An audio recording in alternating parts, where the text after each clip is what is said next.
Então, vamos começar. Eu hoje disse que o tema vai ser aqui um bocadinho polémico, controverso, porque eu vou aqui tentar deitar abaixo algumas ideias pré-feitas que nós temos. Porque é muito importante que vocês adotem uma atitude crítica perante a informação que vos fazem chegar. Que pode ser por e-mail, pode ser em revistas, em jornais que vocês leem, ou podem ser mesmo os profissionais de saúde ou outro tipo de terapeutas que vos queiram dar informações, que vos queiram dar conselhos, que vos queiram convencer que há determinados tratamentos, que vos vão ajudar. É muito importante que vocês sejam sempre críticas em todo o tipo de informação sobre saúde que vos chega, porque há muita informação que é errada. E então o meu objetivo hoje é de facto estimular aqui o vosso espírito crítico, porque a informação certa leva às escolhas mais sábias, mas a informação errada leva às escolhas de facto que podem prejudicar a vossa saúde. E eu trouxe aqui esta imagem deste senhor, que é que faz lembrar um patrão, um chefe, porque eu quero muito que vocês sejam as chefes da vossa saúde. E muitas vezes não somos nós que somos os chefes da nossa saúde. É o nosso médico, ou o enfermeiro, ou alguém que tem a mesma doença que nós e que nós perguntamos como é que tem feito, mas nós é que temos que ser os chefes da nossa saúde e da nossa doença. Porque nós é que estamos a viver os sintomas e temos que, de facto, ter assumir. Estão-me a ouvir? Que eu...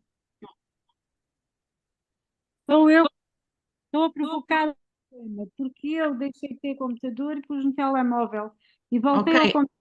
Peço imensa entre... desculpa. não faz mal, é só desligar um, que já está desligado, não está? Peço imensa desculpa, fui eu. Sem Desculpa, problema. desligou, não sei porquê. Quando se liga dois zooms, fica em duplicado. Eu estava aqui a dizer que o meu objetivo é que explorar aqui o vosso espírito crítico e que se tornem de facto as verdadeiras responsáveis pela vossa saúde. E a verdade é que, infelizmente, aqui a questão da saúde e das doenças está muito ainda, entre névoas. Há muitos mitos, muitos preconceitos, muitas crenças, muitas superstições e muito estigma. A verdade é esta. Nós estamos no século XXI, a medicina está avançada, mas ainda todos estamos muito embrulhados em tudo isto que vem aqui da antiguidade. É difícil descolar dos mitos, das superstições e dos preconceitos de antigamente. Porquê que é tão difícil alguém admitir que tem uma doença mental? Alguém me quer dar aqui uma resposta? Porque não há ainda certezas absolutas, estamos sempre a própria medicina está sempre a evoluir, portanto, acho que não há respostas ainda para tudo. Ou E se calhar Ainda nunca vamos ter. sim, sim. Não sabemos, não é? Mas sim, ainda não há respostas para tudo, isso é verdade. Mas é muito difícil, por exemplo, para uma pessoa que sofre de depressão, admitir, por exemplo, aos amigos, ou admitir também no seu local de trabalho, que sofre de depressão e que toma antidepressivos. Porquê que acham que isto acontece? E ainda há um estigma muito grande na sociedade, não é? Quem tem depressão é porque é fraco, não é? Quantas vezes é que se ouve dizer, e eu própria já disse muitas vezes, não tenho tempo para depressões. Portanto, quem tem Uhum. depressões é quem tem tempo a mais, quem não. É como se fosse uma frescura, né? Como os brasileiros dizem, né? Sim, e é verdade, ainda há muito esse estigma. E porquê que há este estigma?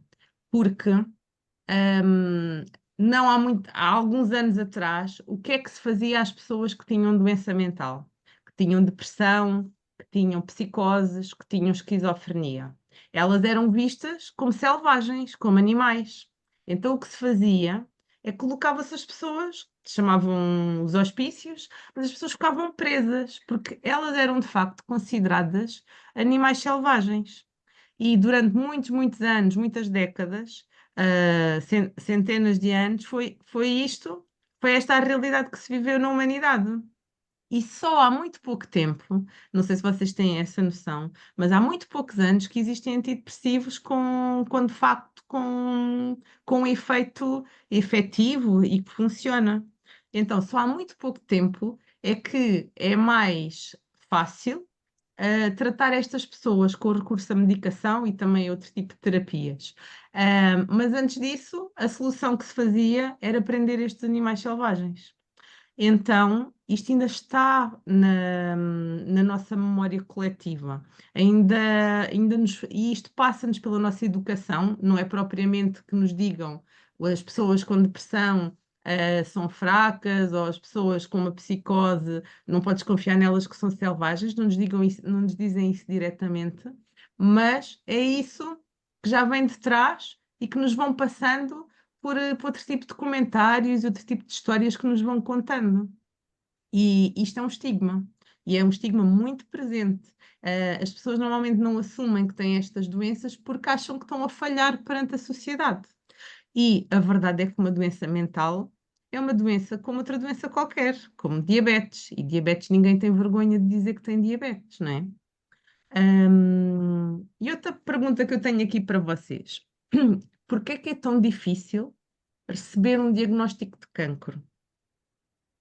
Se compararmos talvez com alguém que recebe um diagnóstico de diabetes ou um diagnóstico de artrite reumatoide, por exemplo, temos aqui alguns casos, porque é que é tão difícil? Eu lembro-me quando era jovem que quando aparecia um diagnóstico de uma pessoa com cancro na minha aldeia, aquilo era o fim da vida para aquela pessoa, porque não havia tratamentos para dar resposta. É As mesmo pessoas em isso, princípio. é mesmo isso. A dificuldade é grande porque aqui há uns anos atrás, né, e não há muito tempo, né, era sinónimo de, de morte, não havia solução. Hoje em dia, a realidade é totalmente diferente, mas é mesmo muito complicado de receber esta notícia, quer seja um tumor num estadio inicial ou outro, às vezes a dificuldade é praticamente a mesma, porque ainda está muito presente que esta palavra, cancro, está muito associada à morte, em que não há solução. E a verdade é que hoje em dia não é esse o desfecho, todas as pessoas têm este diagnóstico. Há tratamentos muito, muito desenvolvidos e há muitas pessoas que têm um cancro, fazem o tratamento e vivem muitos, muitos, muitos, muitos anos. No entanto, continua presente aqui nesta memória na nossa mente que o cancro é uma palavra mesmo que ninguém quer receber. A verdade é essa. E hoje disse-vos que também vos pedia para trazerem aqui o papel e a caneta, porque também tenho aqui um exercício para vos colocar. Trouxeram o papel e a caneta? Sim? Muito bem. Eu vou-vos dizer aqui umas frases e eu quero que vocês me digam se elas são mito ou se são verdade.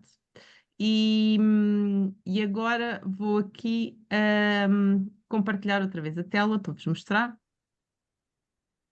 Que eu depois vou-vos perguntar quantas. Conseguem ver as perguntas? Sim, sim. Número 1. É mito ou verdade? É seguro tomar medicamentos prescritos para outra pessoa se tiverem os mesmos sintomas que essa pessoa? Metam-se a número 1, é verdade ou falso? Pergunta número 2. Os medicamentos genéricos são menos eficazes que os medicamentos de marca. É mito ou é verdade? Número 3. A toma de determinadas vacinas está associada ao aparecimento de casos de autismo. É mito ou é verdade? Tomar mais da dose prescrita de um medicamento fará com que ele funcione melhor. Próxima. Os medicamentos fora de prazo de validade ainda podem ser usados desde que pareçam estar em bom estado. Mito ou verdade?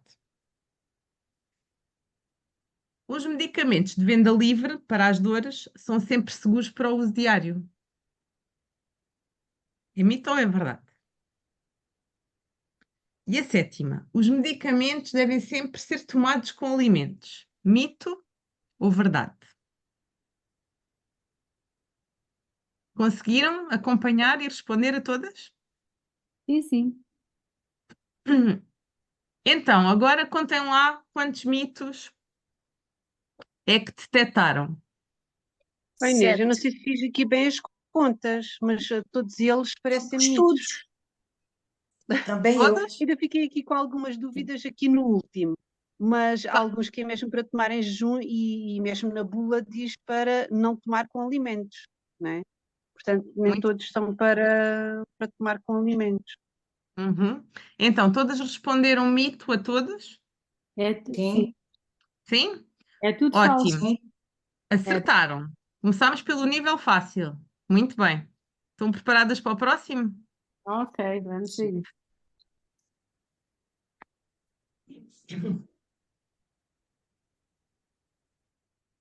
Agora, outra vez. Número 1. Fazer exercício regularmente melhora a saúde mental. Mito ou verdade? Número 2. Alguns medicamentos podem causar dependência se tomados por longos períodos. Número 3. Tomar um antibiótico quando se tem uma gripe pode ajudar a curar mais rapidamente. Número 4. A prática regular de meditação pode ajudar a diminuir a pressão arterial. Número 5. Comer ovos aumenta consideravelmente os níveis de colesterol no corpo. É verdade ou é mito? 6. O stress pode contribuir para o aparecimento de doenças cardiovasculares. Verdade ou mito? E 7. Comer à noite engorda mais do que comer durante o dia. Verdade ou mito? Então agora escrevam lá aí quantas é que são verdade e quantas é que são mito. Então eu tenho, Não consigo ver. Eu tenho- Lénia, qual é a resposta, Lénia? eu tenho a 1, 2, 3, 4, 5 verdades e 2 mitos. Embora a número 7, a verdade tenha um ponto de interrogação. Fiquei com muitas A- dúvidas. Ali a Cristina tem 4 verdades e 3 mitos, não é? 3 mitos, sim. A Liliana também tem 4 verdades e 3 mitos.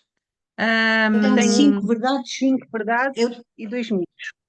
5 Cinco verdades verdades. e 2 mitos para mim. En- 2 falsas, Então, mas não tenho a certeza. então alguém se enganou. O que é que Deviam será? ser todas verdades. Vou aqui partilhar. Estão a ver? Estão a partilhar, não estão? Não, não. Não? Então esperem, desculpem. Compartilhar.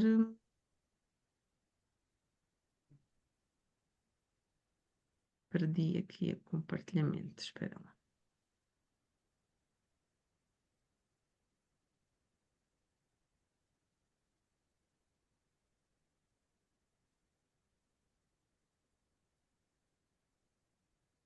Não consigo, mas eu vou-vos dizer. Agora estão a ver, não é? Então, estão a ver, não estão? Não, não, porque isto é uma lista de sintomas. Então estou a partilhar mal.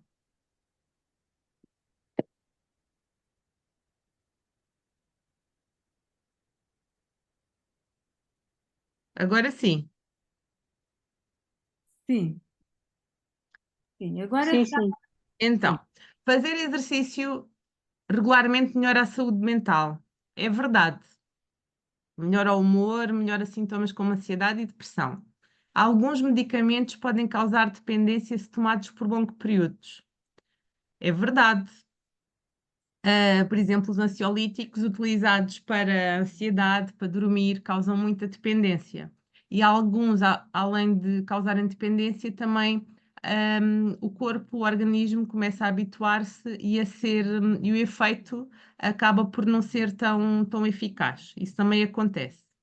3. Tomar um antibiótico quando se tem uma gripe pode ajudar a curar mais rapidamente. Alguém respondeu verdade a esta? Não?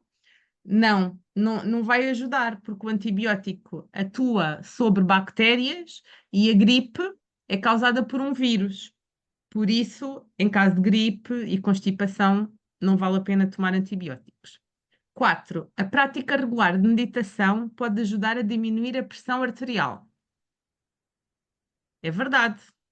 Não sei se foi aqui que alguém tropeçou, mas é verdade. 5. Comer ovos aumenta consideravelmente os níveis de colesterol no corpo. É falso. Está comprovado cientificamente que os ovos não fazem aumentar consideravelmente o colesterol no corpo. O principal fator normalmente é endógeno, ou seja, é o nosso próprio organismo que tem essa predisposição genética, e as outras fontes de gordura que não os ovos têm este efeito muito mais do que os ovos. Por isso, os ovos, se comerem, por exemplo, um ovo por dia, não vai aumentar os níveis de colesterol. Não é que seja a melhor opção, seja uma opção a considerar, talvez dia sim dia não seja melhor, mas não vai aumentar os níveis de colesterol. 6. O stress pode contribuir para o aparecimento de doenças cardiovasculares. Esta é verdade, como é o caso da hipertensão, por exemplo. E 7. Comer à noite engorda mais do que comer durante o dia. Esta é falsa. O que engorda é nós comermos mais calorias do que aquilo que nós gastamos. Isto é um mito. Só se consegue perder peso quando se faz uma dieta hipocalórica. Não interessa muito a que horas se come, mas como o metabolismo de facto é mais lento à noite, criou-se este mito, mas não tem a ver com esta questão de comer mais ou comer menos.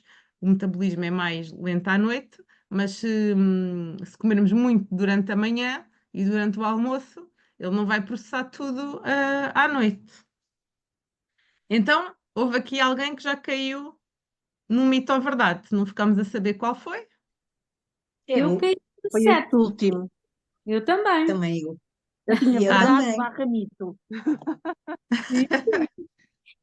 Tive dúvidas, mas caí. Sim, e existe muito alguns conselhos que também levam a este mito. Normalmente dizem, comam só uma sopa à noite, não é?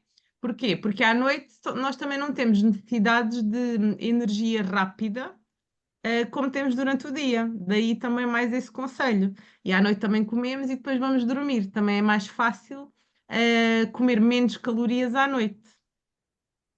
Não tem a ver propriamente com a hora do dia em que nós comemos. Por isso é um mito que está altamente instalado nas nossas mentes.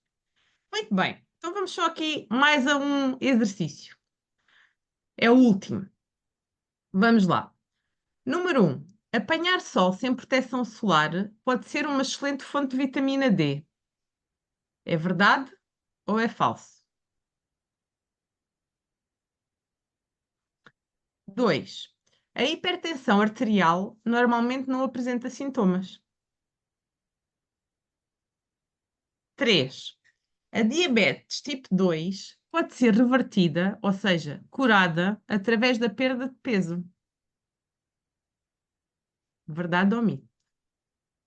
4. As pessoas com asma não devem praticar atividade física intensa. 5. A doença de Alzheimer é uma consequência natural do envelhecimento. 6. A artrite reumatoide só afeta as articulações. E 7. A fibromialgia não é uma doença real.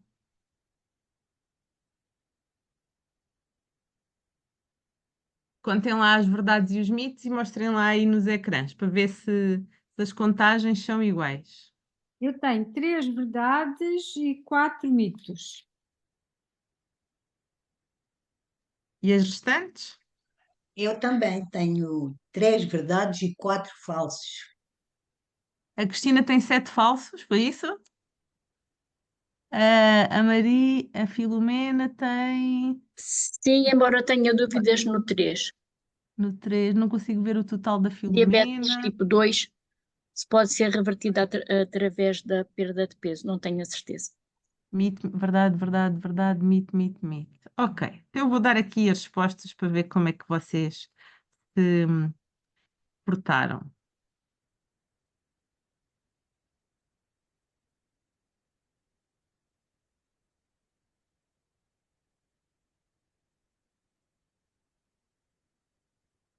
Eu estou com dificuldades em compartilhar. Vocês não estão a ver, pois não? A minha partilha de tela, compartilhar. Há bocadinho estávamos. Sim. Pronto, agora está. Então, apanhar sol sem proteção solar pode ser uma excelente fonte de vitamina D. É verdade. No entanto, não compensa apanhar um escaldão para, para ter a vitamina D que é necessária. Isto aqui tem que se Ai, pesar, Inês, mas é verdade. desculpa. Inês, posso fazer uma pergunta? Há Sim, aqui um mito ou uma verdade, que não sei bem, espero que seja esclarecida agora, que é que dizem, devemos apanhar um bocadinho de sol sem protetor, porque o protetor inibe a absorção da vitamina D. É é verdade ou é um verdade. mito? Não, isto é Ok. verdade. Isso que tu estás a dizer é verdade.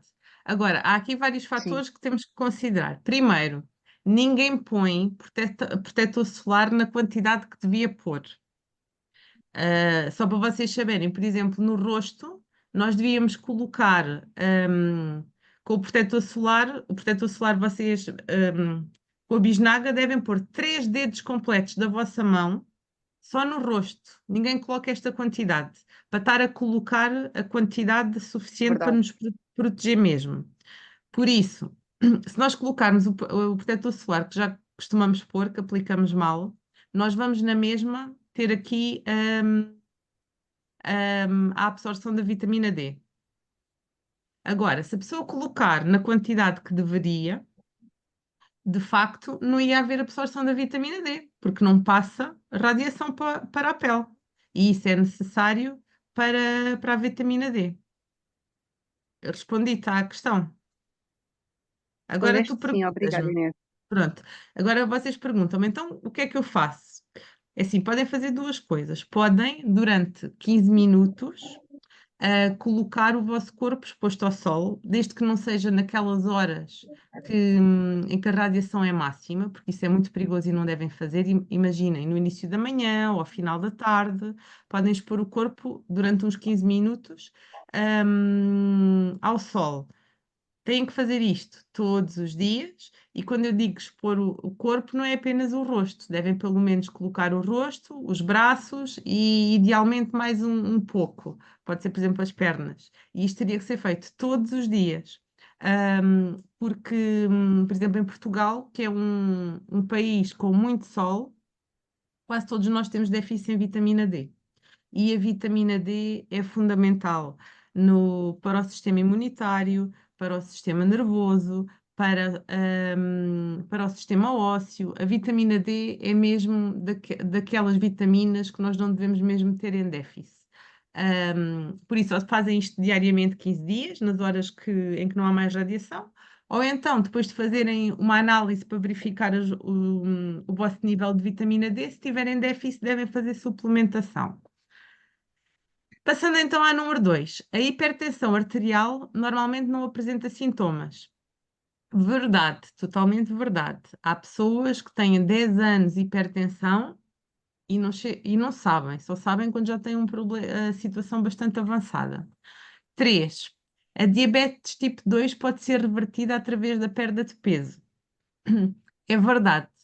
A diabetes tipo 2, se a pessoa, normalmente as pessoas com diabetes tipo 2, quando ela surge, têm excesso de peso, índice de massas corporais elevados, e ao diminuírem esse peso, é possível reverter a diabetes tipo 2.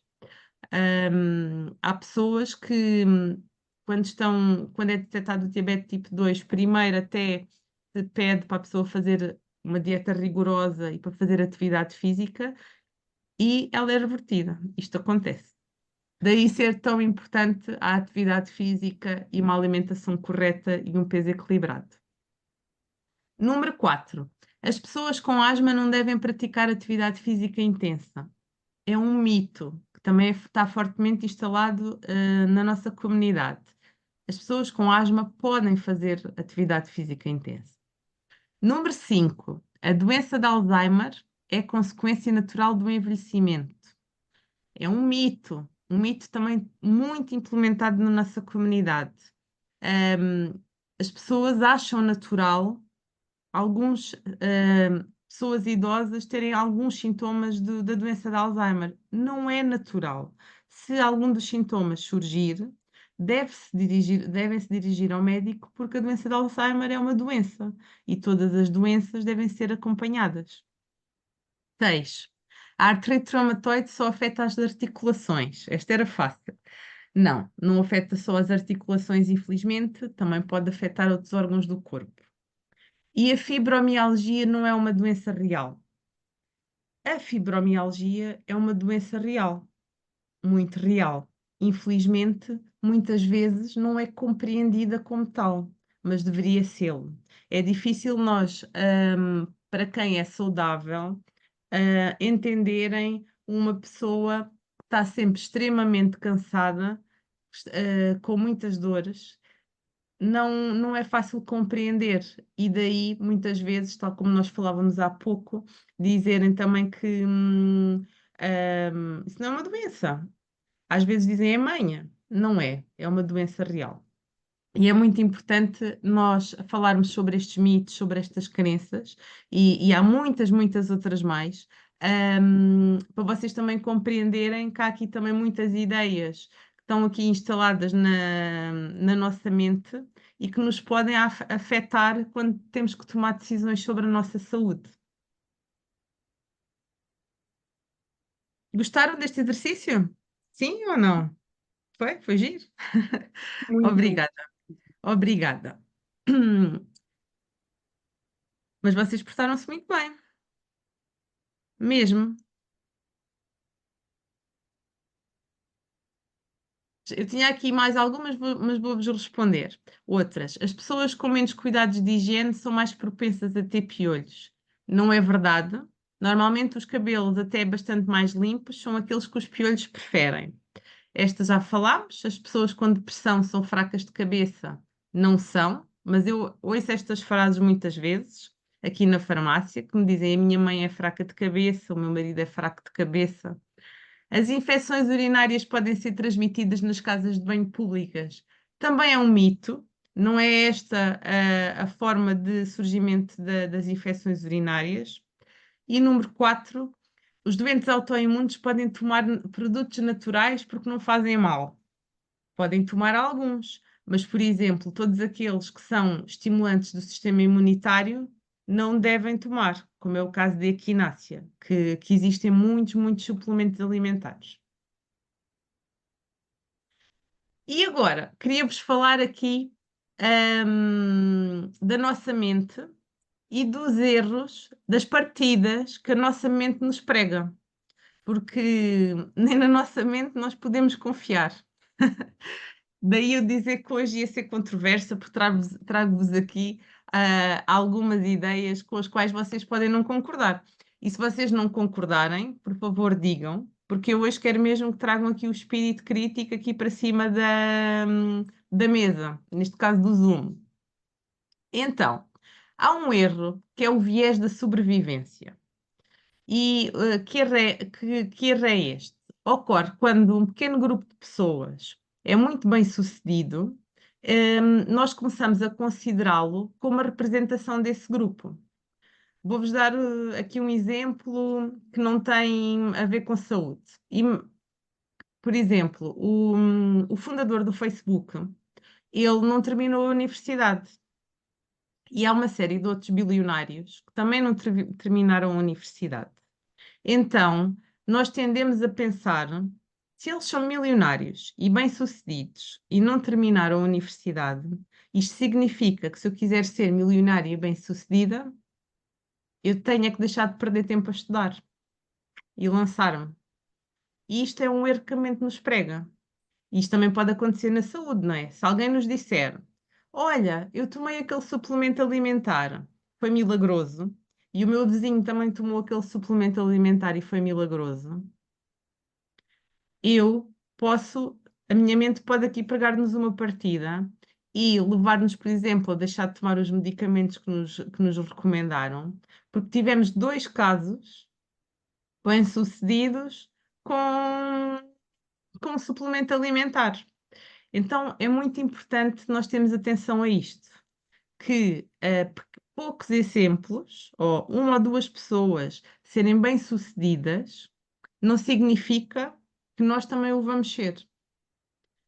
Podemos mesmo estar a ser enganados, porque todos os outros que foram para a universidade e que hoje em dia são bem-sucedidos, não é? Pegando no exemplo que eu estava a dar no início, estão a ser esquecidos. E sabemos bem que, na realidade, a probabilidade de sucesso para quem estuda, em princípio, será maior. Depois, um viés da confirmação. O que é o viés da confirmação? É quando eu, por exemplo, tenho uma crença, acredito muito em qualquer coisa e vou apenas procurar informações que confirmem a minha opinião. E nós todos normalmente temos este viés. Se nós acreditamos em qualquer coisa e alguém não concorda connosco, nós vamos logo à procura das informações que nos vão ajudar a argumentar. E nunca vamos à procura daquelas que provam o contrário. Por isso, também devemos ter isto em atenção. Quando estamos muito convencidos que algum tratamento, algum terapeuta, hum, é, é o que nos vai curar, atenção, devemos procurar também informações que são contraditórias, tentar perceber o que é a verdade. Depois, terceiro erro da mente, a dissonância cognitiva. O que é isto? A nossa mente, nós, por norma, evitamos conflitos. E também, muitas vezes, evitamos conflitos aqui dentro da nossa mente. Vou-vos dar um exemplo. Por exemplo, as pessoas que são fumadoras sabem que fumar faz mal, não é?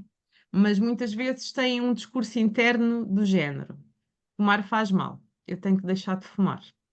Mas eu gosto de fumar e fumar dá-me prazer e vou estar muito ansioso se deixar de fumar. E na verdade, se eu deixar de fumar, eu vou engordar. E engordar também faz mal à saúde. Por isso eu vou deixar de fumar. Ou seja, nós próprios alteramos a percepção dos factos para satisfazer aqui as nossas crenças mais profundas. Neste caso é, eu quero continuar a fumar. Então isto também é importante, ter cuidado. Outro erro da mente, que é a memória seletiva.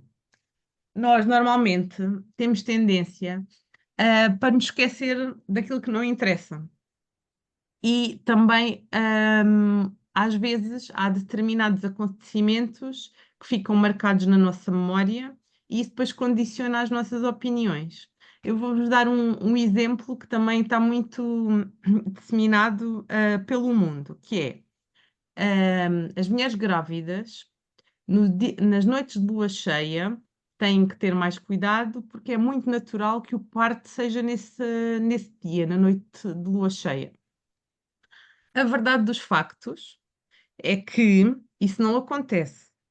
Mas se forem perguntar a médicos e enfermeiros que trabalhem nos hospitais, se eles não forem ver os factos, eles são capazes de concordar convosco. Porquê? Porque nas noites de lua cheia, quando há muitos partos, eles fixam esse acontecimento.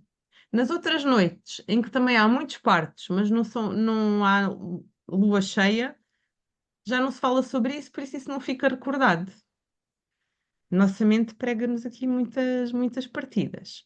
E depois também vos trouxe aqui um erro da mente, que é a ancoragem, que afeta muito aqui a nossa tomada de decisão.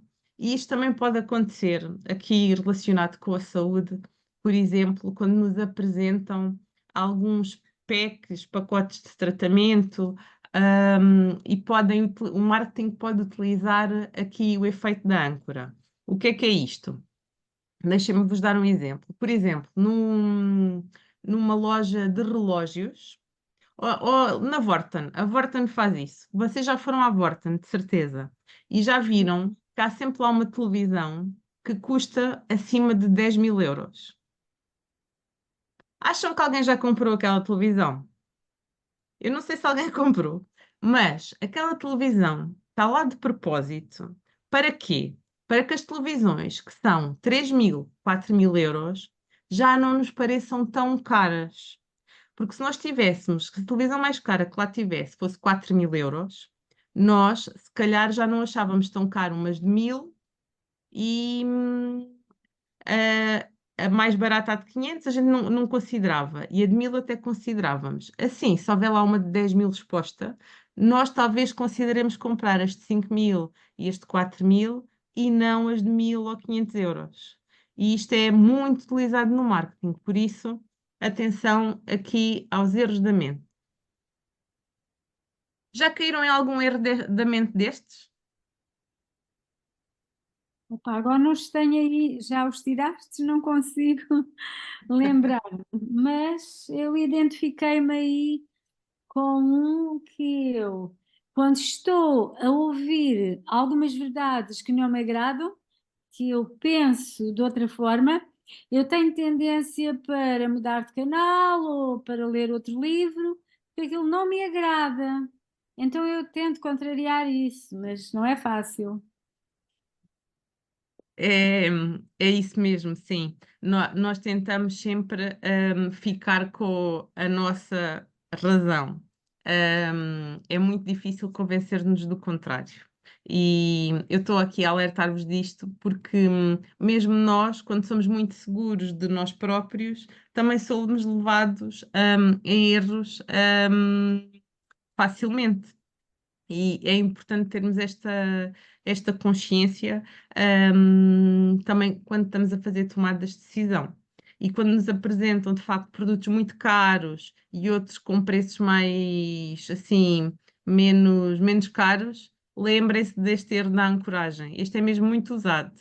Às vezes não é preciso comprar o pacote com os 20 tratamentos, às vezes basta os 10, só nos estão a tentar impingir mais um bocadinho. E isso é importante sermos críticos e fazer pergunta. Então, mas porquê que me está a sugerir este pacote que tem tudo? Tentar perceber se faz sentido ou não. Isso é muito importante.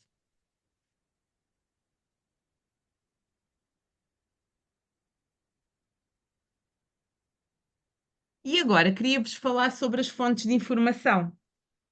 E eu, ao preparar esta apresentação, trouxe-vos aqui um artigo que no outro dia eu fiquei em pânico quando vi.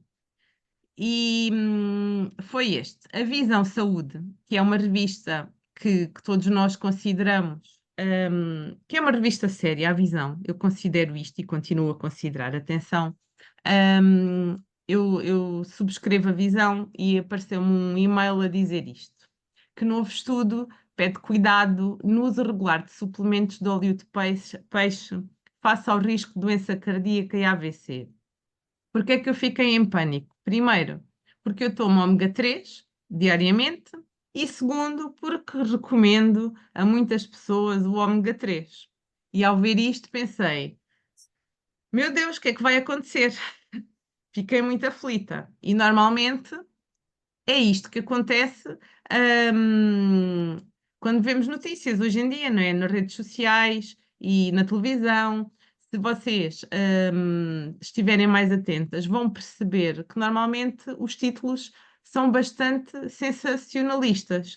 E este, apesar de não ser um título assim tão sensacionalista, porque podia dizer óleo de peixe provoca AVC ou provocar morte, podia ser pior. Se fosse outra revista, seria isso que estaria lá escrito.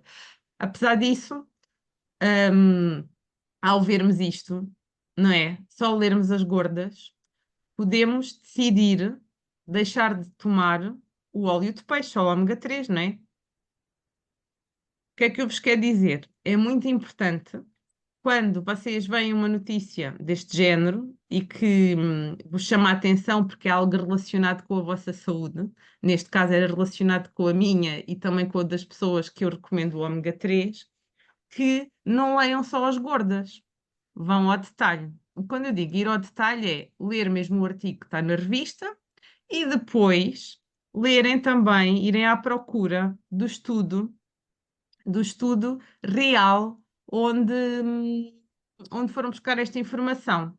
Foi o que eu fiz, porque fiquei preocupada.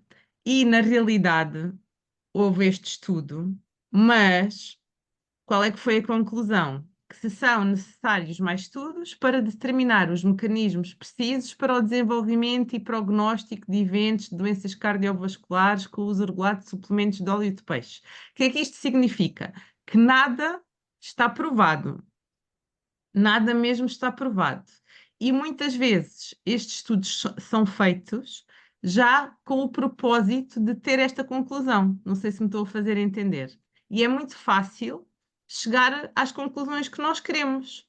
Como? Recrutando as pessoas que nos interessam, que são pessoas, por exemplo, que já têm doenças cardiovasculares, e então é óbvio que elas têm mais propensão para ter AVCs e doenças cardíacas, percebem?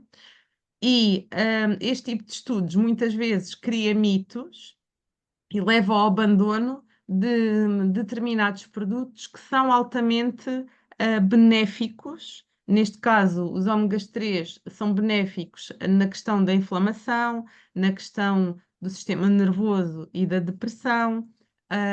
Têm mesmo muitos benefícios. E, de facto, este estudo saiu para criar aqui um bocadinho a confusão.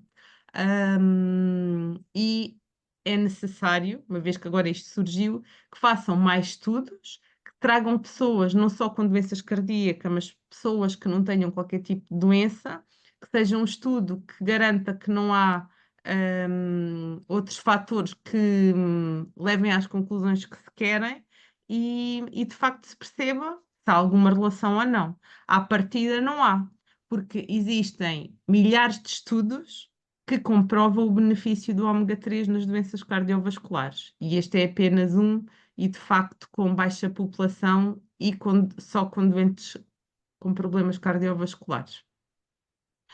Depois, trago-vos aqui um exemplo da revista Prevenir, para vos dizer o quê? Que é importante nós também vermos, e aqui eles estão a ser muito honestos nesta publicação, a dizer que esta publicação é em parceria com a Thermal Aven. Mas então assim, nós já sabemos que este artigo, de certeza que nos vai falar sobre produtos, sobre substâncias que a Thermal Aven vende, que podem ser verdade, mas o que eu vos quero dizer é que os benefícios, para ter uma pele mais jovem e com menos imperfeições, há esta solução, mas também poderão haver muitas outras.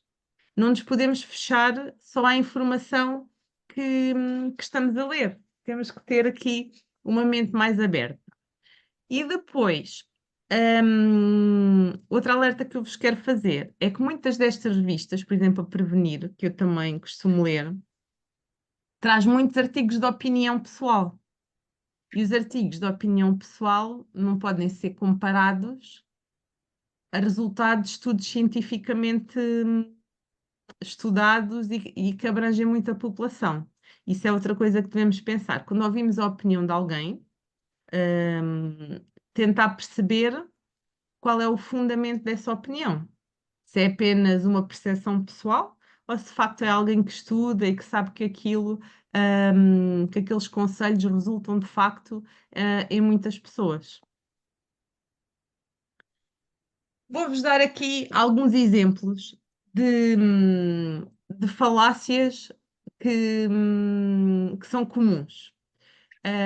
Quando alguém nos quer convencer que um tratamento é de facto o tratamento para o nosso problema de saúde, nós devemos ter atenção que quando tem demasiado selos e carimbos de qualidade, há selos e carimbos de qualidade que não querem dizer absolutamente nada. Ainda mais aqueles naturais, há uma série deles que dizem, por exemplo, a dermocosmética usa muito isso, que é, não utilizamos testes em animais. A verdade é que na União Europeia isso é totalmente proibido. Por isso, não há nenhum produto à venda numa farmácia, numa perfumaria e num supermercado de dermocosmética em Portugal que tenha sido testado em animais. Isto para vos dizer que há selos e carimbos que de facto não querem dizer nada, só lá estão porque nos vão dar mais vontade de os comprar, passam confiança. Agora, se eles de facto passam alguma informação válida ou não, temos sempre que duvidar. Depois, o apelo ao natural. Nós consideramos sempre que o natural não faz mal. E então apela-se muito a isto.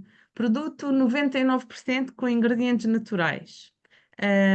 Atenção, que há produtos naturais, como se é o caso dos cogumelos venenosos, que são letais. Então, pensem sempre também, será que é natural e por isso é o que me vai trazer mais benefícios? Pode ser, mas também pode não ser. Outro argumento muito usado, que é o argumento da antiguidade. Ah, mas este produto já se usa desde o tempo dos meus avós, ou os egípcios usavam este produto. Este é um argumento que eu particularmente não aprecio, porque eu penso sempre, é verdade, mas no tempo dos egípcios, a esperança média de vida se calhar era de 35 anos. Agora, a esperança média de vida está nos 80 e tal. Este argumento não é mesmo válido da antiguidade. Mais, linguagem complicada. E eu a seguir já vos vou dar aqui um exemplo de um texto. Mas utilizar linguagem complicada que parece muito científica é porque estão a tentar esconder alguma coisa. Outra técnica de venda, não só em saúde, é o apoio em testemunhos. Quando aparecem muitas pessoas a dizer que com elas funcionou, não quer dizer que não seja verdade, atenção. O que eu quero é que vocês pensem sempre, mas será que funcionou com estas pessoas e com todas as outras que tentaram? Ou só com estas? Isso é que é importante nós percebermos. Se os testemunhos são apenas os testemunhos dos casos de sucesso, ou se todos os casos são de sucesso. E mais, os títulos e a bata branca, não é? Eu própria costumo utilizar uma bata branca aqui na farmácia, normalmente também dão aquela sensação de autoridade e de conhecimento. E às vezes isto é apenas uma técnica, pode ser apenas uma técnica para dar autoridade e para ser mais fácil convencer. Por isso, não vos estou a dizer para duvidarem de tudo e de todos, estou-vos apenas a dizer para ativarem aí o vosso bichinho da crítica e perguntarem mais. Isto é confiável, isto não é? Se calhar tenho que ir saber mais sobre isto, fazer mais perguntas. Eu aqui dou-vos o exemplo de uma página que eu gosto muito de seguir, que é concept.org, que é uma associação, não sei bem se é uma associação, mas uma associação de céticos. Eles colocam tudo em causa e têm de facto um elevado espírito crítico e também têm vários livros publicados que são muito interessantes. E foi aqui que eu também tive a buscar mais informação sobre esta questão das falácias. E atenção a outras palavras que também nos costumam encantar e seduzir. Palavras como NASA, Prémio Nobel, Universidade de Harvard, resultados rápidos. Quem é que não quer resultados rápidos? Eliminação de toxinas. Um produto que elimina toxinas deve ser uma coisa fantástica. Na verdade, o nosso próprio corpo é que, através dos rins, elimina toxinas. Não há grande necessidade de apoio de eliminar toxinas. Isto é aqui também uma conversa muito controversa. O comprovado clinicamente, o testado cientificamente, é verdade, isto é fantástico, desde que seja numa população enorme e numa população variada. Então temos que tentar perceber se o comprovado clinicamente e o testado cientificamente é realizado de facto de forma científica. Então, agora tenho mais um exercício para vocês. Eu hoje, antes de fazer a apresentação, fui ao Google e fui pesquisar terapia quântica. E a primeira página que me aparece apresenta-me este texto. E eu agora vou-vos dar aqui 2 minutos para vocês apontarem aí no vosso caderno que palavras é que nos podem fazer aqui desconfiar que este senhor que vende esta terapia quântica não está a ser assim tão honesto quanto isso. Vou-vos dar aqui 2 minutinhos para vocês lerem este texto. Que técnicas é que ele está a usar para vos convencer a tentarem esta terapia quântica?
Vou-vos dar mais 10 segundos.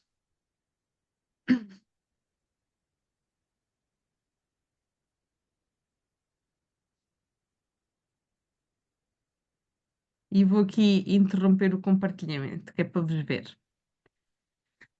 Então, já marcaram a sessão de terapia quântica com o senhor? Digam-me lá, houve ali alguma coisa que vos fizesse desconfiar? Que palavras é que. Inês, Primeiro ainda de bem que tudo, mostraste o slide pronto, anterior, mesmo pronto, porque apareceu logo Prémio Nobel, professor, NASA, selo de qualidade europeu, já não sei o que é que estava a dizer no final, portanto, senão já estávamos todas a comprar uma sessão quântica sem efeitos secundários, que dá para toda a gente, a todas as idades e tudo.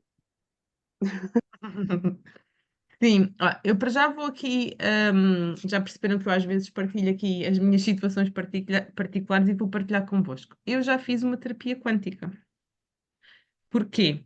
Eu já partilhei convosco, eu tive muita dificuldade em engravidar e às tantas eu ia a todas. E isto acontece a muitas pessoas.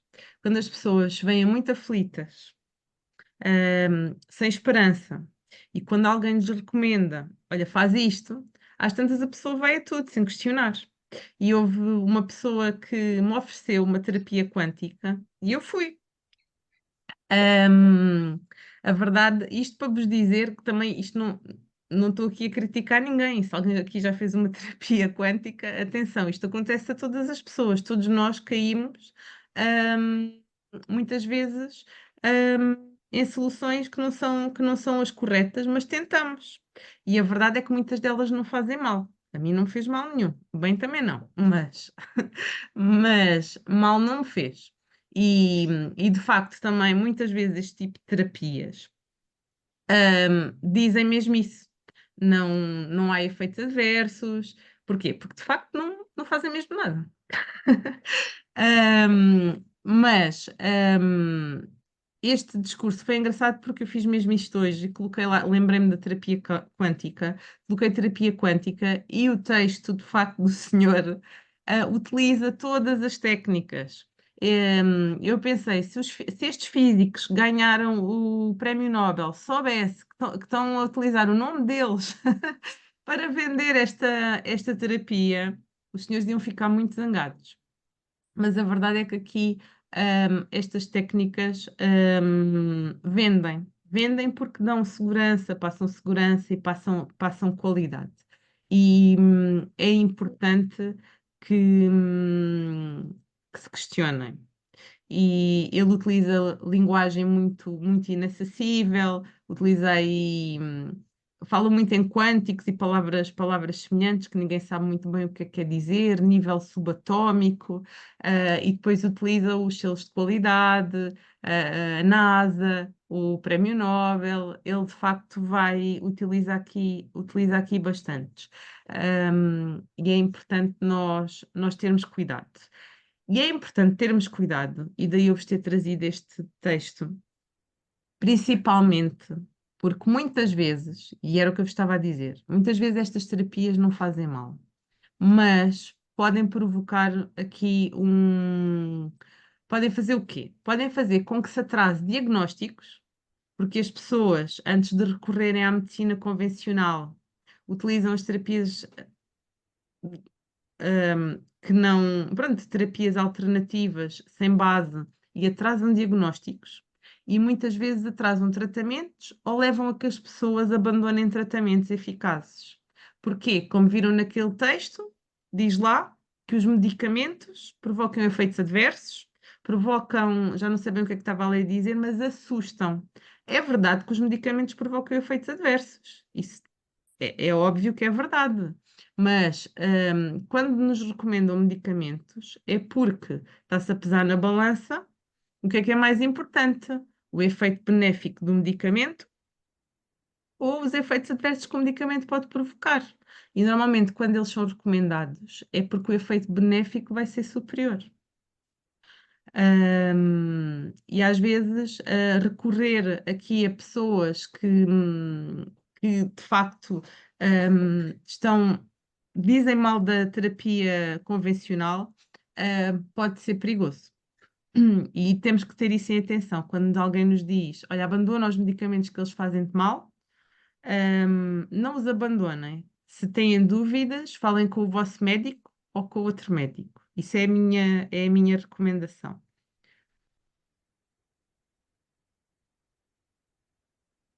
Vou. Então, onde é que vocês podem pesquisar informações sobre saúde? Não sei se alguém aqui me quer dar algum exemplo em que costumo utilizar e que confie. Não sei se costumam procurar informação. Sim, na farmácia Arad, na página da farmácia Arad, Ai, nas obrigada. páginas. Comecei assim a brincar naturalmente, mas sei que é verdade porque já lá estive várias vezes na página. Sim.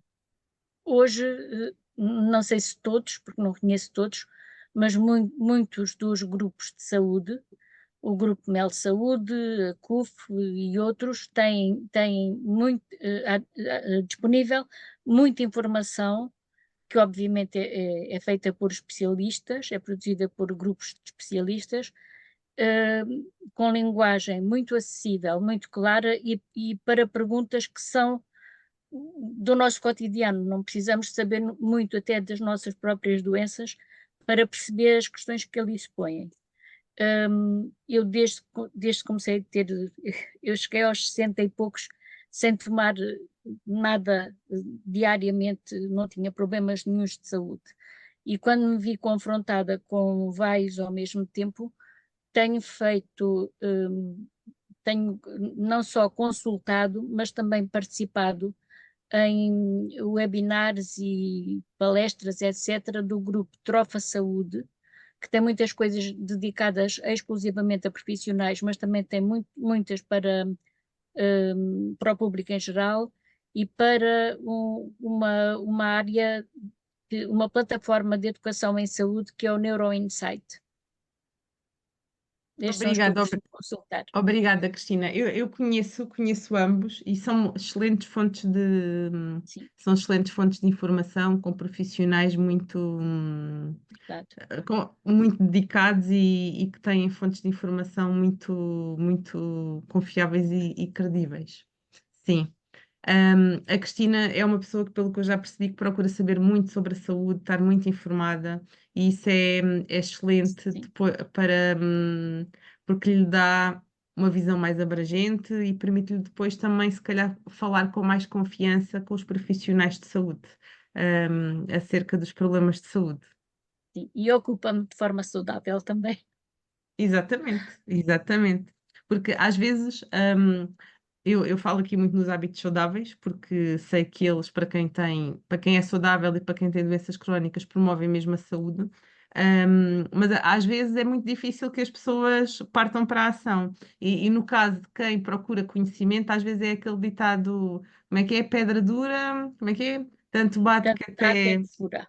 Pronto, é isso. Às vezes também é ouvirmos tantas vezes, há um momento em que começamos a praticar. E por isso é muito importante também ir buscar e procurar saber mais sobre saúde e como podemos melhorar o nosso estilo de vida. Muito bem. Outras fontes que eu vos posso recomendar, que eu acho muito interessantes, são as associações de doentes. Normalmente, as associações de doentes, de doenças específicas, também têm contacto com médicos com muita experiência nessas doenças, com outras comunidades internacionais e são excelentes fontes de informação. Às vezes, os sites podem não ser assim tão completos, mas se ligarem se forem lá, se enviarem e-mails, eles podem-vos também fazer chegar mais informação sobre tratamentos, sobre estilo de vida. São excelentes fontes de informação e há praticamente associações de quase todas as doenças crónicas, há associações de doentes reumáticos, há a Liga Portuguesa contra o Cancro, há, por exemplo, a Associação de Alzheimer, de Parkinson, há imensas. E podem procurar associar-se a alguma delas que faça sentido para vocês. Normalmente apoiam muito e não apoiam só a nível de informação científica, também às vezes a nível de informação jurídica, que também é muito importante aqui na questão da saúde, sem dúvida nenhuma.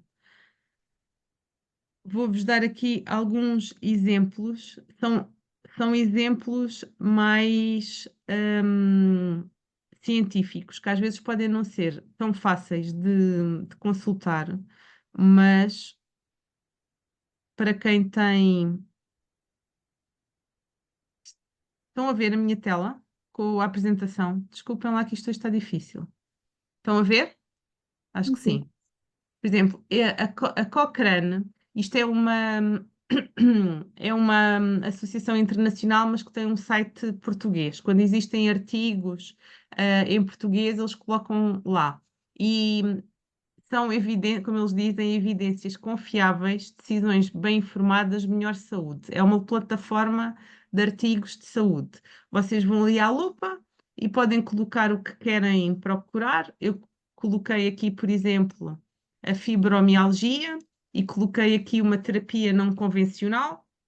E como vocês podem ver, qual é que foi o resultado deste estudo? É que, de facto, a acupuntura pode ser bastante benéfica para as pessoas com fibromialgia.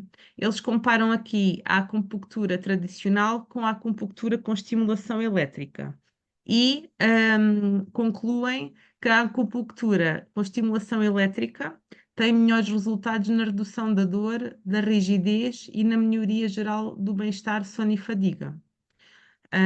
Por isso, a ciência, isto porque eu há pouco mostrei-vos uma terapia convencional e tentei aqui deitá-la abaixo, mas isto para vos dizer que a ciência também procura saber mais sobre as terapias consideradas não convencionais e, de facto, há resultados bastante promissores.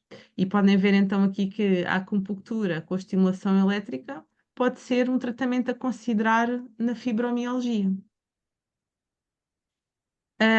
Também pesquisei artrite reumatoide e achei interessante este estudo que fala sobre a utilização de produtos naturais na artrite reumatoide e eles dizem, há aqui muitas pessoas, desculpem, há muitas pessoas que utilizam suplementos com extratos da borragem e diz que aqui traz pouco benefício. Mas há aqui outra planta que tem aqui um nome esquisito, que é o Tripterigium ilfordi, reduzem mesmo os sintomas. Podem ter alguns efeitos adversos. Por isso isto é interessante. Aqui também fala disso. Quais as plantas que podem ter efeitos adversos ou não nesta doença e quais é que podem ter efeitos positivos. Por isso, se tiverem curiosidade, não vos garanto que vai dar resposta a todas as perguntas, porque tem a limitação de não ter aqui tudo traduzido. Se forem ao Cochrane Internacional e tiverem facilidade em ler em inglês, aí poderão encontrar mesmo muitos artigos praticamente sobre tudo de saúde. Este site, que é um site americano, que também é muito interessante para quem quer saber mais e gosta de ler em inglês, que é o CDC. Tem mesmo artigos muito interessantes sobre praticamente todas as doenças. E depois, a Organização Mundial de Saúde também é uma excelente fonte de informação. Podem ter a certeza que aqui tudo o que está foi altamente estudado e com evidências garantidas. Até agora, consideram que vão conseguir tomar decisões mais acertadas quando estão à procura de informação? Ajudei-vos aqui a serem mais críticas? Eu espero que sim. Então, eu já estou aqui a passar um bocadinho da hora, desculpem, estava entusiasmada aqui com esta informação. Para terminar, vou ser aqui mais breve. Vou-vos falar da importância da comunicação com os profissionais de saúde. Em primeiro lugar, eu quero vos dizer que não são só os doentes que têm dificuldade em comunicar com os profissionais de saúde. Os profissionais de saúde, muitas vezes, também têm dificuldades em comunicar com os doentes, ou porque são pessoas que são muito técnicas, pessoas que estão à vontade com os livros, a estudar, ou porque são pessoas que estão muito cansadas, porque trabalham muito, porque ouvem muito. Então, é importante nós nos lembrarmos que somos todos humanos, tanto os doentes como os profissionais de saúde, e isso serve não só para tentarmos entender melhor, às vezes, a forma como os profissionais de saúde comunicam connosco, mas para nos lembrarmos que estamos de igual para igual.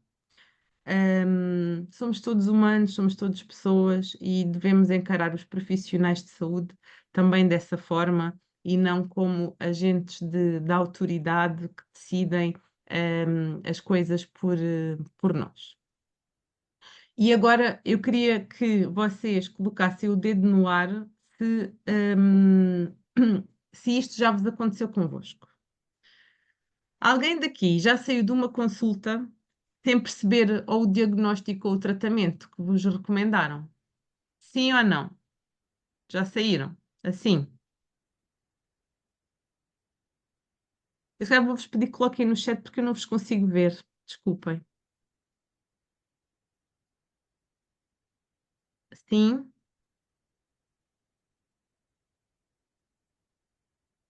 Sim, depois vou à farmácia para ajudarem. Obrigada. Também é o nosso papel, é verdade. Lénia Bento, não. mas aqui já detectei alguns problemas. E agora, quem é que já saiu de uma consulta e decidiu nunca mais voltar, ou porque não concordou com o que lhe disseram, ou porque não se sentiu compreendida? A Liliana, a Dolores. Então isto já aconteceu. Ok. E quem é que saiu da consulta e depois é que se lembrou que devia ter dito ao médico isto e aquilo, que afinal tem mais estes sintomas e que está a tomar outra coisa? Eu. A Liliana agora leva tudo escrito. Já me estás aqui a tirar a solução que eu ia dar, mas é mesmo isso. É importante. A Dolores também já utiliza esta técnica. Isto é muito importante. Isto é muito importante. Então é fácil ver que aqui eu dei apenas 3 exemplos de falhas de comunicação importantes e algumas de vocês já a viveram. Por isso, existe efetivamente falhas de comunicação. E é no tema que é o tema mais importante da vossa vida, que é o tema da vossa saúde, da vossa doença, de como é que vão superar. E isto, de facto, é grave. Não há outra forma de dizer isto. É grave. Porque nós devíamos ir à consulta médica, e posso dizer farmácia também, e devíamos sair de lá com toda a informação possível e seguras do que é que vamos fazer, porque é que o vamos fazer e o que é que esperamos que aconteça depois do tratamento. E a verdade é que isto às vezes não acontece, nem no consultório médico, nem na farmácia. E é muito importante que vocês, como são os chefes da vossa saúde, garantam que a partir de agora não percam tempo quando vão às consultas médicas, nem quando vão à farmácia, e não saiam de lá sem saírem esclarecidas e saírem também com confiança naquilo que vos propuseram. E então, o que é que eu também vos queria perguntar? Quem é que aqui já disse ao seu médico que não quer tomar os medicamentos que ele recomendou, que não concorda com o que ele está a dizer? A Dolores, grande mulher, a Cristina eu acho que disse que sim, a Lénia não, a Liliana também. Eu sabia que tinha aqui grandes mulheres, é verdade. Mas isso eu já tinha percebido, por isso é que vocês estão aqui neste programa. Mas a verdade é que a maioria das pessoas não faz isso. A maioria das pessoas, quando não concordam, ou quando têm medo, ou vão, saem na mesma com receios. Muitas vezes, por exemplo, acontece muitas vezes as pessoas vão à farmácia e perguntam se o que é que nós achamos. Há outras pessoas que vão à farmácia e dizem leve este e este, mas aquele medicamento não. É porque não gostaram e também não querem saber assim muito a nossa opinião ou têm receio de perguntar. E, hum, e há outras pessoas. Obrigada, Dolores. E há outras pessoas que levam a receita e nem sequer vão à farmácia. Metem-na no lixo. Quando eu estou a falar de medicamentos, mas posso estar a falar de outra coisa qualquer. Ahm, por isso, isto não devia de acontecer, porque foi perda de tempo para 2 pessoas, né? Para o médico e para a pessoa que foi lá. E quem está doente não tem tempo a perder. Ahm, por isso. O que é que eu vos recomendo? Em primeiro lugar, preparem as consultas médicas. Como é que vocês podem preparar as consultas médicas? Eu posso vos enviar um formulário, ou vocês podem escrever num caderno, mas eu posso vos enviar um formulário em que coloco lá que sintomas têm tido, que medicamentos é que tomam, que outros produtos é que tomam, alguns exames que têm feito, descrevem os sintomas e se eles melhoram ou não. Quando os sintomas pioram, se associam, a alguma coisa que tenham feito antes, alguma coisa que tenham comido. preparem as consultas. Para quê? Para garantir que dizem tudo o que é importante. Muitas vezes, com a conversa, esquecem-se de dizer qualquer coisa, às vezes o médico também está à pressa, porque, na verdade, por exemplo, nos centros de saúde, os médicos também são pressionados para dar consultas rápidas. Tudo isto acontece, o nosso sistema de saúde também está está com muita pressão. Então, preparem que é para não falhar, para não se esquecerem de dizer nada. Então, é isso que é o primeiro conselho que eu vos dou. Anotem tudo e levem convosco as vossas notas, tudo aquilo que acham importante que têm que dizer ao médico. Levem também todos os exames. E outra coisa, vocês têm o direito, se assim o quiserem, de ir acompanhadas a uma consulta. Por isso, se vocês considerarem que querem levar alguém da vossa confiança, que ou tem mais coragem para dizer alguma coisa, ou que tem mais conhecimento que vocês têm, pode não ser, no vosso caso eu não acredito que isso aconteça, mas às vezes acontece isso, as pessoas não percebem muito bem as palavras, não têm muito conhecimento, então podem levar alguém que vos ajude a fazer as perguntas certas. E também podem levar alguém simplesmente para garantir que não se esquecem do que vos foi dito. Porque às vezes, quando vamos a uma consulta e levamos exames para mostrar ao médico, podemos sair de lá ou com um diagnóstico que não é agradável e às tantas esquecemos de ouvir o resto, ficamos com aquilo, né? E perdemos muita informação. Então, levar um acompanhante pode ser importante. E nas urgências, saibam que vocês têm direito a levar um acompanhante. Não sei se sabem disso, mas nas urgências do Estado têm mesmo esse direito. E no particular, qualquer pessoa pode levar, simplesmente diz: olha, eu quero que esta pessoa esteja aqui comigo, quero ter companhia. Então, podem fazer isso. Depois, durante a consulta, é importante que sejam claras e específicas, e por isso é importante vocês escreverem. E depois, é muito importante que façam as chamadas perguntas abertas, porque isto leva o médico a falar mais. E às vezes, os médicos, além da pressão do tempo das consultas, têm muito formulário onde têm que clicar. Os processos das consultas são muito complicados, têm que escrever tudo aquilo que vocês lhes estão a relatar, a seguir têm que ir prescrever a receita noutro programa, prescrever os exames noutro programa. Os médicos também não têm a vida fácil. E então, conversar, às vezes, não há tempo para conversar. Então, vocês devem estimular essa conversa. Então, em vez de fazer perguntas fechadas, que são aquelas em que as pessoas só têm que responder sim, não, façam abertas. Será que me poderia explicar melhor como é que é o tratamento? Ou, eu não percebi bem que doença é que eu tenho. Pode-me explicar melhor o que é isso? E depois, no final, fazerem as perguntas abertas. É uma técnica que leva as pessoas a falarem mais. Isto faz-se de uma forma espontânea, não é natural.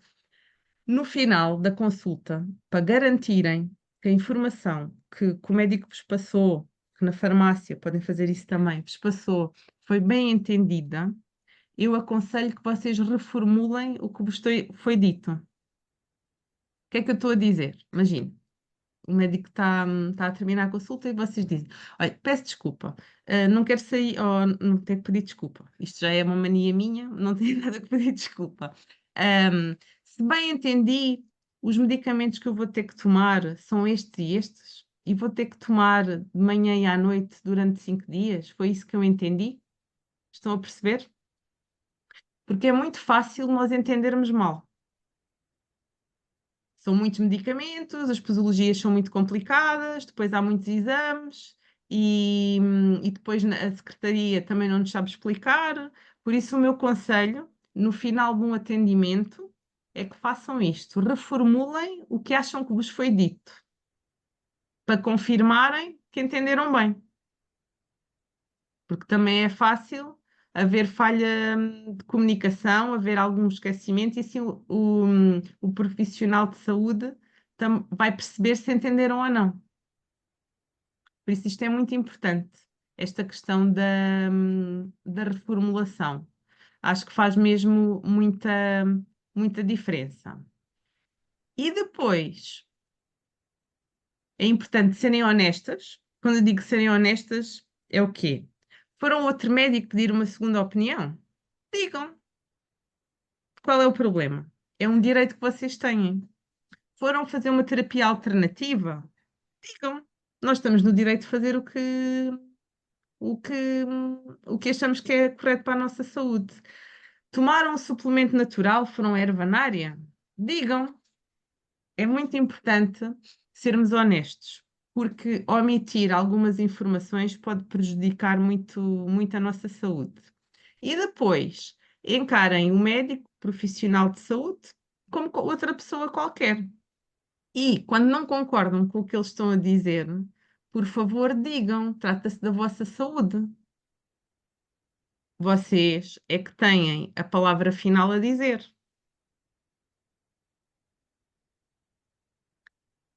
Por isso, se não concordam, se têm receios, digam, porque ao médico e ao farmacêutico interessa-lhe que vocês fiquem melhores. E se vocês não disserem e depois decidirem não fazer o que vos foi aconselhado, ninguém fica a ganhar, ficam mesmo todos a perder. Está bem? Por isso, podem sempre perguntar, depois de reformularem e perguntar se entenderam bem, dizer do género: e será que não há outro tipo de tratamento? Não há outras terapias que eu possa considerar?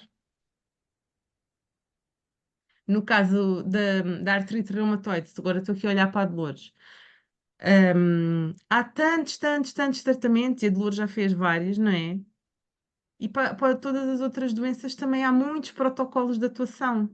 E pode haver, de facto, alguns que para o vosso organismo ou pela forma que se tem que administrar, de facto, não faça sentido para vocês.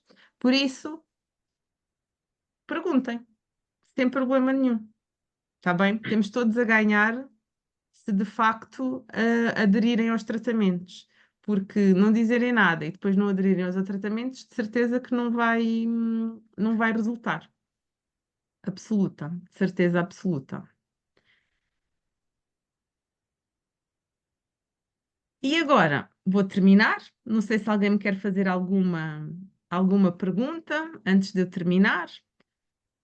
Vou só aqui partilhar pela última vez o meu slide. Desculpem lá eu hoje andar a partilhar e a despartilhar, mas é mais giro quando eu vos consigo ver a todas, e quando estou a compartilhar não consigo. Vou terminar aqui também dando-vos conhecimento desta associação, que é a atuasaúde.org.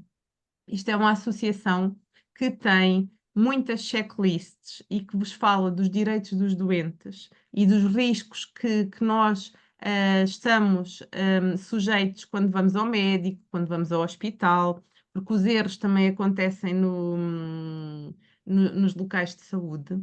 E é um site muito interessante que eu vos aconselho a lerem. Tem várias checklists, também tem as checklists que eu vos falava de comunicação com os profissionais de saúde, com o que fazer, o que garantir quando vão a uma cirurgia. Tem aqui dicas muito interessantes para vos proteger, e fala-vos também dos vossos direitos, e os direitos dos doentes são, por exemplo, direito à confidencialidade e proteção de dados, à reclamação, à segunda opinião, de acesso à informação à saúde, que é muitas vezes um direito que as pessoas se queixam que não dão, mas vocês têm acesso, têm direito de acesso a todos os dados que estão registados nos processos clínicos, têm direito a acesso e acompanhamento, e também têm direito a fazer um testamento vital. E não só. Mas neste site vocês têm acesso a esta informação e muito mais.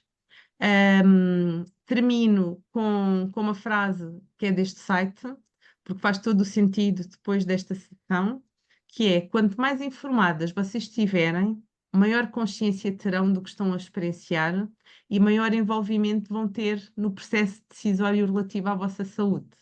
E é isso que eu vos proponho, que vocês façam parte das decisões da vossa saúde, porque não há ninguém que vos conheça melhor do que vocês próprias. Um beijinho a todas. Eu gostei muito de preparar esta sessão, espero que também tenham gostado, que tenham beneficiado em alguma coisa com esta sessão. E vejo-vos na próxima semana para a última sessão aqui do programa.